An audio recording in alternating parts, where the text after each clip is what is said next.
Hey everyone, welcome to the Olivi Show. Megan Olivi, Brett Okamoto. We are here in Long Island in preparation for the UFC on ABC. Brett, this main event is really fun. Ryan Ortega versus Yair Rodriguez. We know one's a striker, one's a grappler.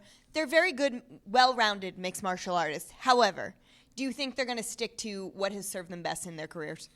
It's hard to say.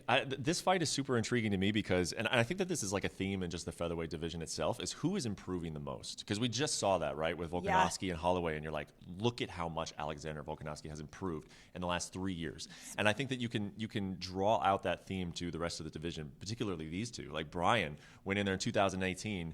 We all saw what happened with him against Max Holloway. He disappeared for 2 years, completely blew up his camp, got with new guys, and then he came out as Brian Ortega 2.0 against Korean Zombie, and he was just a different guy. I think, could that happen again? It's been another 10 months since we've seen Brian Ortega. Great point. He needs to make those improvements. This entire division needs to make improvements if they're going to keep up with Alexander Volkanovski. I think Yair, kind of the same way, not super active, but then who thought that he was going to have that close of a fight with Max Holloway? Right. These guys have shown improvements, and to me, the biggest question around this fight is who has improved the most, because these guys are obviously phenomenal featherweights. Brian has fought for a championship. Yair has been right there the entire time. He's, as a young guy, we all were aware of his potential. Yeah.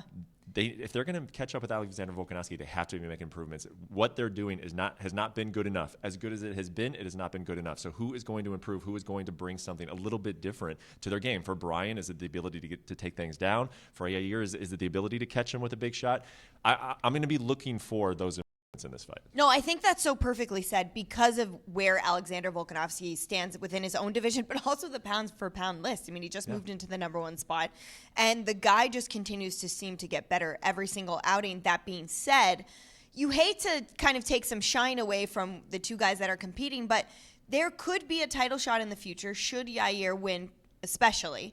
But then there's Josh Emmett waiting in the wings. And I know we don't ever like to say, like, oh, well, let's talk about who they could face in the future. But we have to in this case. Yeah, it's important for this fight. Yeah. Because it does seem like if Yair wins, there's very real implications that he could be fighting for the title. But do you believe he should leapfrog Josh Emmett, so to say, if that's the order? Yeah, I don't even think he really leapfrogs him. Right now, he's higher than him in the rankings, right? And what Josh Emmett has done has been incredibly impressive.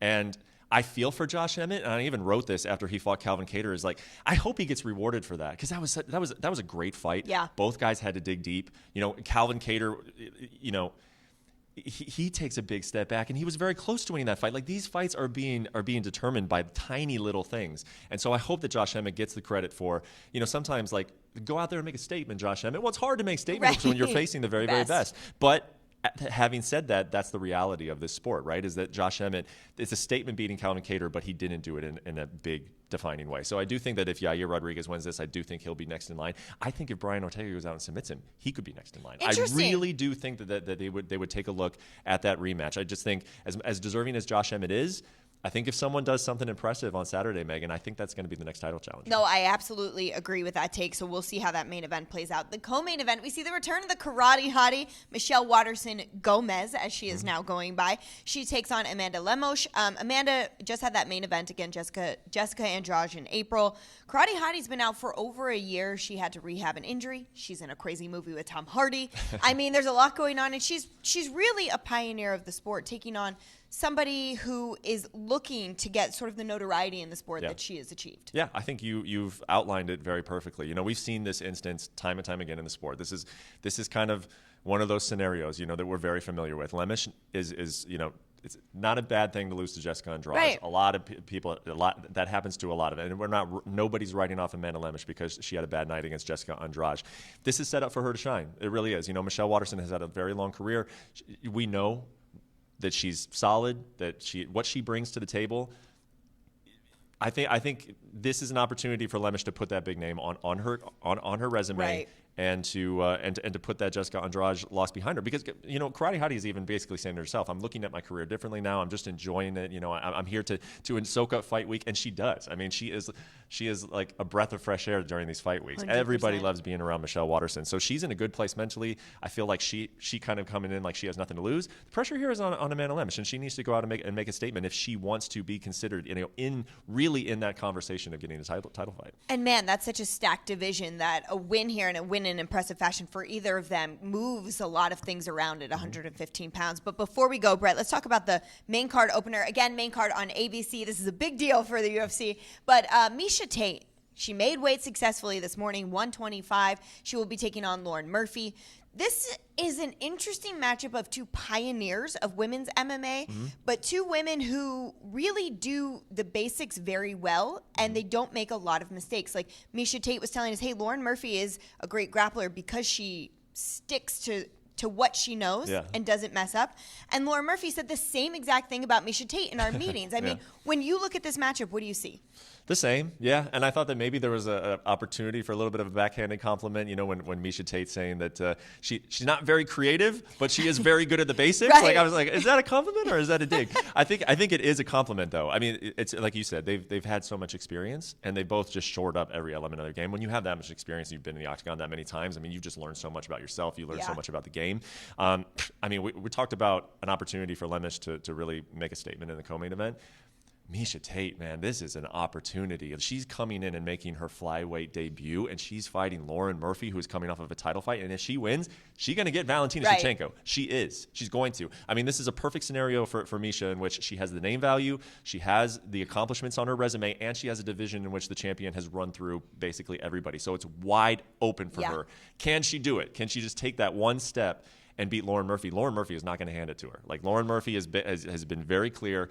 You know, that was my first title fight against Valentina Shevchenko. It's not going to be my last one. I still consider myself a champion, and she has had a lot of success in this division. So it's going to be tough for Miesha Tate. But I do think almost in a way the sport is almost halfway rooting for Miesha, just so we can see something different, especially with the way the Valentina struggled in her last fight with a little bit of the grappling. I think there's an interesting storyline there to create, but it's going to be tough. Like, Lauren Murphy is not going to hand this to her. And Miesha Tate said she took a lot of inspiration from her friend, Juliana Pena, who went in there and defeated Amanda Nunes, and she's like, well, if she can do that, I can do it. And she also doesn't want to face her friend, so that's why she decided to move down. But I want to quickly talk about the weight cut. And do you believe that there's any sort of negative impact on Miesha? Lauren has made this weight multiple times. She's competed at 125 for a long time, but now Misha's coming down 125.8, I believe she was on the scale this morning.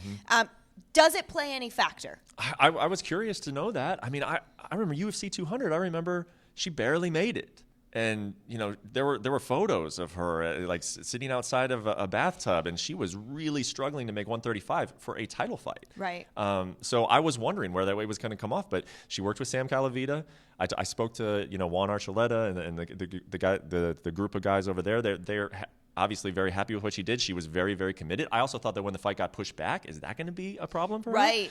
But no, she seems to have handled very well. She's been high energy, and she looked great on the scale. So I don't have any concerns about it. She says, crazy enough, that this is actually her ideal weight class, and I'm not sure that she's wrong. I guess we'll find out. Totally agree. Well, that is the opener for the ABC portion of this card. Again, that's the main card. Really exciting Saturday plan for us. It's an early night, so make sure you tune in. And then Brett will be cheering on the New York Yankees after that because he's such a big fan. So thanks, guys. We'll see you later. Thank you for watching ESPN on YouTube. For live streaming sports and premium content, subscribe to ESPN+.